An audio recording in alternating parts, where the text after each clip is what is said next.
Сәлем, балалар, қалдарың қалай? Бүгін мен сендерге осы 3 затты алып келдім. Ол алма, сандық және теледидар.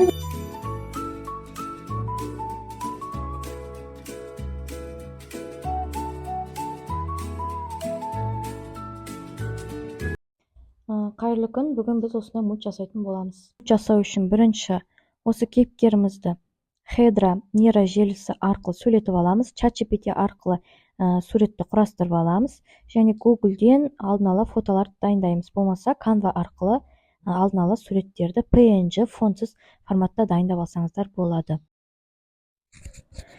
Мінекей Canva арқылы алдын ала мультке қажетті объектілерді дайындап аламын. Мінекей Canva кіріп тұрмын. Canva кіргеннен астында плюсті батырмасын басамыз. Плюс батырмасын басқаннан кейін мінекей оңғары жылжытсаңыздар видео деп тұр. Сол видеоны басамыз. Мына бір ортаңғы тұрған бөліктен видеоны басып өзіңізге қажетті размерді таңдаймыз. Видео альбомнай деп таңдадым. Мінекей қойылды. Енді осы жерді басып крестикті бассаңыздар, астында мінекей астына қарай түссеңіздер, загрузки деп тұр. Загрузкиді басып, загрузить файлды басамыз.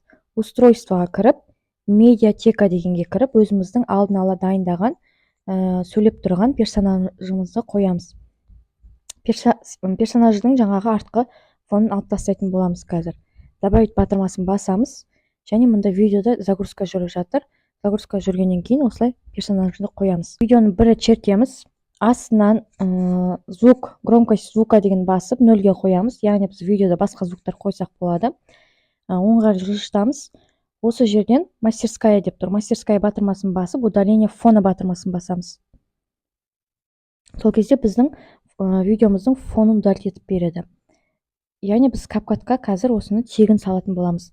Осылай Canva'да суретімізді оңға қарай қойып, объектілерімізді қойып, фонымызды қойып, Canva'дан да жасай берсеңіздер болады. Бірақ бұл жақта кішкене анимациялар аздау. Сол себепті көбіне мен CapCut'та жасаймын. Бірақ палитраны басамыз болса, Canva'да жасаған өте тиімді, және компьютермен де жасай берсеңіздер болады. Бірақ CapCut'тың да компьютерде орнататын версияларда болады. Енді фонды шертемін. Фонды шертіп, цвет дегенге кіріп, біз хромакей деген жасыл түсті таңдаймыз. Мінекей шерттік. Мына бір түсті басып, жасылға келемін.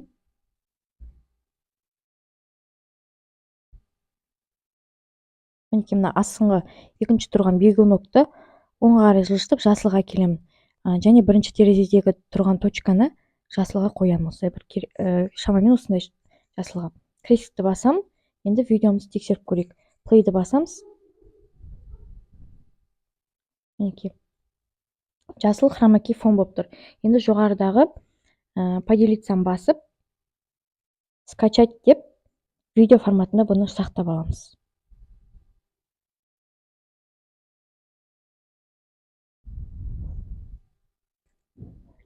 Енді мына объектілерді корзинканы басып өшіріп тастайын. Корзинканы басып өшіремін.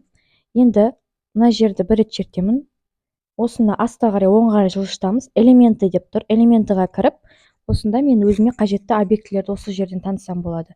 Мысалы, яблоко деп жазайын. Яблоко деп басамын. Сол кезде мінекей графика деген шықты. Графика фонтсыз суреттер деген сөз. Алманы басамын. Енді жоғарыда поделицаны басып, скачать батырмасын басып, енді мына видео дегеннің орнына видео дегенді басып, PNG деген таңдаймыз. Екінші түрі PNG деген таңдап, прозрачный фон деген галочка қоямыз да, скачать батырмасын басамыз. Осылай қажетті объектілерді Canva арқылы сохранить изображение деп жүктеп алып, алдын ала дайындап қоясыздар. Саламатсыздар ма? Бүгін біз CapCut'ты қолдану арқылы кішігірім мульт жасайтын боламыз. Ол үшін мінекей CapCut деп тұр. CapCut бағдарламасына кіреміз. Новый проект батырмасын басамыз, және фото деп фонымызды таңдаймыз. Добавить деп басамыз. Бұл видеоны дайындамас бұрын алдын ала видеоға қосу керек объектілерді дайындап аламыз. Жаңағы мультяжды кейіпкерді дайындаймыз сөйлетіп. Сонымен қатар жаңағы қосу керек объектілерді дайындап шығамыз. Мінекей мынау сурет қосылды фон. сол суретті басып, ең соңында ақ стрелка тұр, иә, сызықша тұр. Сол сызықшаны басып тартсаңыздар оңға қарай, бұның бұл фильмнің длительності, фотоның тұру ұзақтығы ұзарады. Енді астында назадты басамыз, наложение батырмасын басып, добавить наложение басамыз. Сөйтіп өзіміздің қойғымыз келген видеомызды осыны жүктейміз. Алдын ала дайындалған видеомыз, иә. Мінекей мен қойдым. Бұның артындағы звугын өшіріп тастаймын мен. Громкостьқа барып, 0-ге қоямын. Галочканы басамын. Енді назадты басамын. Назад. Астында оңға қарай жылжытсам, мінекей қайтадан наложениені басамын. Фотомды басамын, наложение жасаған. Астына оңға қарай жылжытамын. Сол кезде удалить фон деген бар. Мінекей удаление с параметрами деп сіз тегін удалить етсеңіз болады. Автоудаление деген бар, соны бассаңыздар, автоматты түрде галочканы бассаңыз, автоматты түрде артқы фон удалить етіп береді. Бірақ бұл бізде про доступ бар адамдар ғана ақыл тарифіне, осы CapCut'та қолданған ақыл тарифіне кірген адамдар ғана қолданылады. Бірақ сіздер оны бізде Canva Pro каналда тегін беріледі. Canva Pro арқылы артқы фон алып тастасаңыздар болады. Енді назад батырмасын басамыз, наложение басамыз. Адамды қой үлкейтіп, былай адамды екі саусақпен алдыға тартып, артқа тартсаңыздар, размерін өзгертуге болады. Сосын қажетті жерге қоясыздар. Қойғаннан кейін тағы да добавить наложение басасыздар. Енді қою керек объектілеріңізді қойып шығасыздар. Мысалы, алма, назад, добавить наложение, теледидар. Назадты басам, добавить наложение, және сандық 3 объектін қосайын. Қажетті жерлерге қойып, размерлерін өзгертіп шығасыздар. Енді астына қарап тұрсаңыздар, астындағы продолжительность тұр. Алманың ұзақтығын өзгертуге болады, оңға қарай тартып. Теледидардың ұзақтығын тартуға болады. Және сандықтың ұзақтығын тартуға болады. Және мына қызды шертсеңіздер, астында оңға қарай жылжытамыз. Оңға қарай жылжытамыз. Создать копию деп тұр. Копиясын тағы да құруға болады. Ал артық элементі болса, осы жерге қойып, қызды шертіп, астында разделить деген батырма бар. Разделить деген батырманы басып, удалить деп удалить етеміз. Мінекей 3 объект қойылды. Енді барлық объектке кірген кезде анимация қосамыз. Қызды басамыз. Астында анимация деп тұр. Және кірген кезде қызға анимация бересіздер. Мінекей про деген жазу жоқтар, ол тегіндер. Сол тегіндерді галочкамен қоясыздар. Міне вывод кірген кезде, вывод шыққан кезде, галочканы қоясыздар. Енді алмаға сондай бір анимация қоямын. Теледидарға сондай анимация қоямын. Және соңғы қыздың сандығымызға сол анимацияны қоямын. Енді назадты басамын, назад. Енді звукқа кіремін. Назадты басамын, мұнда звук деген бар. Звукты басамыз. Астында мінекей звукиге кірсеңіздер, осында бар музыкаларды артқы фонға қойға болады. Мысалы, бір музыканы таңдайын. Плюсті басамыз. Енді осы музыканы бір шертіп, астына громкость деп тұр. Громкостьті шамалы азайтамыз, 20-ға қоямыз шамамен. Енді назадты басайын, қайтадан звукиге кірсеңіздер, оңға қарай жылжытсаңыздар, записать деп тұр. Осында біз запись жасаймыз. Сәлем, балалар, қалдарың қалай? Бүгін мен сендерге осы 3 затты алып келдім. Ол алма, сандық және теледидар деп галочканы басамыз, иә? Енді осы звукты шертеміз, соңғы жазған звукты.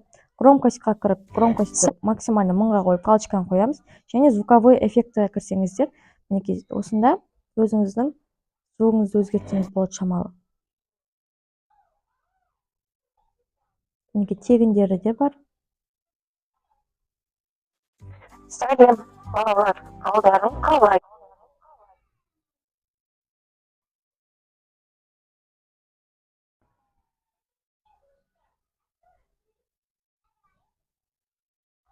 Мінекей high, low деп тұр. Болмаса оригиналды тұра берсе болады. Енді осы жерде балалар, қалдарың қалай? Бүгін мен сендерге осы 3 затты алып келдім. Ол алма. Алма деген жерге назадты басамын. Назадты басамын. Оң жаққа қарай жылжытсаңыздар, бізде стикері деп тұр. Стикерлерді басамыз. осы жоғарыда өзіміздің алма деген кезде мінекей мына бір анимацияны Бұл қосып алма. кішкене эффектіні алмаға қарай қоямын. Галочканы басамын, кішкене размерін үлкейтіп, алма деген жерде түседі және осы қойылған стикердің кішкене ұзақтығын кішірейтемін. Қараңыздар сонда. Бұл алма. Алма деген кезде түседі. Енді осыны тағы да бір рет чертіп, осы қосқан стикерді бір рет чертіп, астына оңға қарай жылжытсам, создать копию деп тұр міне. Создать копиясын создать етіп, осыны шертіп тұрып, оңға қарай жылжытамын. Сөйтіп мен келесі алма, сандық. Неге сандық деген жерге осыны қоямын. Сандық дегенге бір рет чертіп, осы стикерді жоғары көтеріп, мінекей стикерді жоғары көтеріп апарамын сандыққа. Тағы да копиясын қою керек. Создать копию батырмасын басып, енді теледидар деген жерге қоямын. Және теледидар. Мінекей бір рет чертіп, теледидардың үстіне апарамын. Сонда бізде мынандай болды. Бұл алма, сандық және теледидар. Мінекей осы кезде осындай үш анимация жүрді, көрдіңіздер ме? Мінекей осындай болды. Енді мұнда оңға жылжытайын. Так, наложениемен жұмыс жасау үшін астында наложениені басасыздар.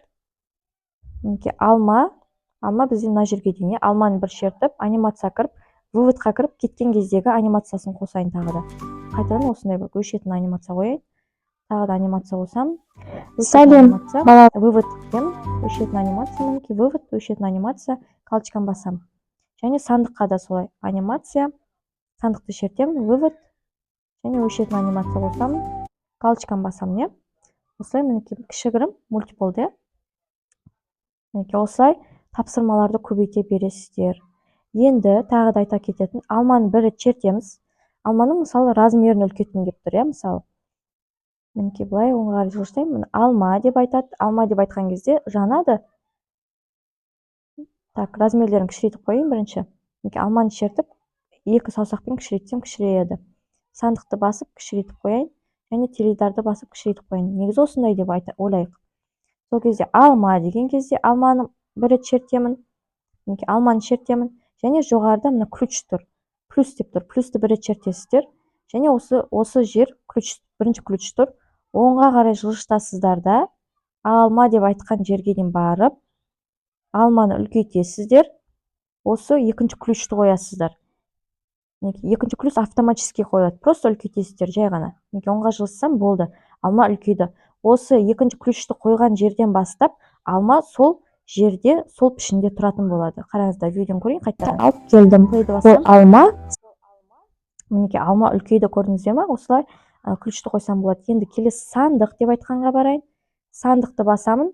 Мінекей бірінші плюсті басамын. Келесі оңға қарай жылжытамын. Сандықты оңға қарай жылжытсам да болады. Оңға қарай жылжытып, болмаса солға қарай жылжытып, сандықты үлкейтемін. Мінекей. Сол кезде екінші ключ автоматически қойылады. Және видеода өзі сандық және теледидар. Сандық үлкейді. Енді теледидар деген жерге барып, теледидарды басамын. Ключті басамын. Теледидарға барып, енді оңға қарай жылжытудан кетпейік. Бір ключті қойғаннан кейін оңға қарай жылжытамыз шамалы. Және теледидарды мұнда қарай жылжытып, размерін үлкейтейін. Видеода осында қарай жылжытын болады.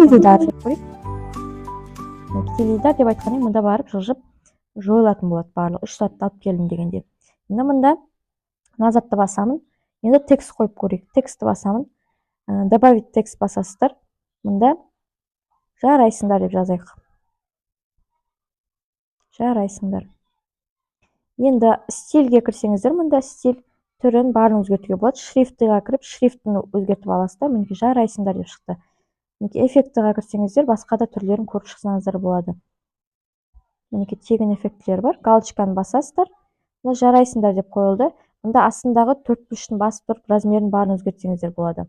Енді осы жарайсыңдарды басып, астына қарай жылжытсаңыздар, анимация деп тұр. Анимация қоссаңыздар болады. Вот кірген кезде, вывод шыққан кезде, иә. Мінекей кірген кезде мына бір эффект болсын, және вывод шығып кеткен кезде тағы да бір эффект қосайын. Галочканы басамын. Және мына жақта продолжительность көбейтсем болады. Мен соңына дейін, осы видеоның соңына дейін жарайсыңдар деп айтатын болсын. Шығып, жарайсыңдар деп айтты мысалы. Мінекей осылай жасауға болады. Жарайсыңдар деп шықты. осылай келесі тапсырманың барлық объектілердің барлығын қосып солай жасайсыздар. Әрине бұл тез жасалатын жұмыс емес, біраз уақытты алатын жұмыс. Сосын на весь экран қосып, видеоңызды қосып, егер про анимациялар, про жұмыстар қолданған болсаңыздар, скрин видео жасап алып, былай өзіңізге сақтап алсаңыздар болады. Бір жағынан, егер ақылы тарифке қосылмаймын десеңіздер, мысалға. Тағы астында звук, әртүрлі басқа да звуктарды қосайық. Тағы да мысалы, алма деп айтқан кезде, сол кезде звукты басамын. Звуковой эффектіға кіремін. Мұнда кірсеңіздер, interaction, prompt, surprise, таң қалған кезде қараңыздар, қосып тың деді. Сол тың болмаса, мына жаққа оңға жылжысам, магия деген бар. Тырының деген звук шығып тұр. Соны плюсті басып, алма деген кезде осы звук шығып. Алма, сандық. Артынан кішкене осы звуктың громкостын кішкене алсаңыздар болады. Келдім. Ол алма, сандық. Артынан осындай звук шығатын болады. Қайтадан осы объекттің басамында тек звукты басып, оңға қарай жылжытамын. Создать копию деп, жаңағы біздің екінші объектіміздің, мына бір звукты басып тұрасыздар да. Жаңа мына звук мұнда қойылды, Енді осы звукты басып тұрып, астына қарай қойсаңыздар, астыңғы дорожкаға қойылады. Бұл дорожкалар. Яғни бір-бірінің үстіне осылай музыканы қабаттастырып қоюға болады. Ол алма, сандық және теледидар. Алма, сандық деңіз екеуіне де осы magic деген звук бірдей шығу керек. Сол үшін бір-біріне үсті-үстіне музыканы звукты қоюға болады, осылай дорожкалардың астына қойсаңыздар. Енді үшінші теледидар дегенге қою үшін тағы да осы magicті басамын да, оңға қарай жылжытып, создать копию деп басамын. Енді осы magicті астыға қарай тартамын. Тағы да тартсаңыздар, міне көк сызық пайда болды. Жібересіздер, сол кезде осында қойылады. Теледидар мына жерде тұрып шамамен. Алма, сандық және теледидар. Үшеуіне де magic деген звук қойылды. Осылай кішігірім осындай видеомыз дайын болды. Енді сақтау үшін жоғарыда,